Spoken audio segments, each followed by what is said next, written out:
మన ఎమ్మెల్యే గారికి పేరు వద్దులే కానీ ఒక ఎమ్మెల్యే గారు అన్నగీనెవరో సర్వే చేసినట్ట సంవత్సర కాలం కాంగ్రెస్ పార్టీ పరిపాలన మీద అని చెప్పి ఆ సర్వే సంస్థ ఆయన తీసుకొని నా దగ్గరికి వచ్చినారు.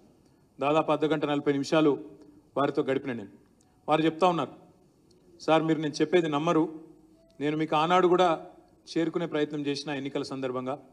ఆ రోజు కొద్దిగా మీ పార్టీ పరిస్థితి బాగలేదు అని చెప్పడానికి నేను ప్రయత్నం చేసిన, కానీ అప్పట్లో నాకు కుదరలేదు మీతో కలవడం. కానీ ఈరోజు నేను సంవత్సరం తర్వాత మీ దగ్గరికి ఈ ప్రభుత్వం యొక్క పనితీరు తీసుకొని వచ్చినా అని చెప్పి వారు విశ్లేషణాత్మకంగా చెప్తా ఉండే. మనల్ని విడిచిపోయి ఏ 10 మంది ఎమ్మెల్యేలు అయితే పోయినారో కాంగ్రెస్ పార్టీలో చేరినారో వారి నియోజకవర్గాల్లో కూడా ఇప్పుడు ఉప ఎన్నికలు వస్తే ఎట్లా ఉంటుంది అక్కడ కూడా సర్వే చేసినాడు. 68,000 శాంపిల్తోని ఆయన సర్వే చేసిన దగ్గర తీసుకొని వచ్చి చూపెడతా ఉండే.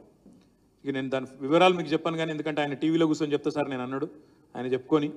కానీ ఆయన చెప్పిన మాట ఏంటంటే ప్రభుత్వం మీద సర్వసాధారణంగా 3 ఏళ్ల తర్వాత 4 ఏళ్ల తర్వాత కోపం వస్తుంది సార్ ప్రజలకు. ఎందుకంటే చూస్తారు మనోళ్ళు చాలా మంచోళ్ళు, ఓపిక గల్లోళ్ళు తెలంగాణ వాళ్ళు. ఎందుకంటే చేస్తారేమో, అవుతుందేమో, ఇస్తారేమో అనే కొంత ఓపిక పట్టే గుణం మనకు ఉంటుంది. ఎందుకంటే మన మీద దౌర్జన్యం చేసిన వాళ్ళనే దశాబ్దాలు ఓపిక పట్టినాం, గంత మంచోళ్ళు మనోళ్ళు. కానీ ఈ ప్రభుత్వం మీద మాత్రం సంవత్సరం లోపలనే తిరగకుండానే మెజారిటీ ప్రజలకు మాత్రం మనసు విరిగింది సార్. మీరు ఏదైతే సంవత్సర కాలంగా కేసీఆర్ గారి నాయకత్వంలో పోరాటాలు చేస్తున్నారో, ఇటు న్యాయపరంగా కానీ అటు ప్రజాక్షేత్రంలో కానీ చేస్తున్నారో, దీన్ని తప్పకుండా కొనసాగించండి. తప్పకుండా మళ్ళీ తిరిగి అధికారం కేసీఆర్ గారికి దక్కుతుంది, ఇది వాస్తవం అనే మాట వారు మనకు చెప్పిపోయినారు. అక్కడ మాట్లాడి ఇక్కడికి వచ్చే లోపల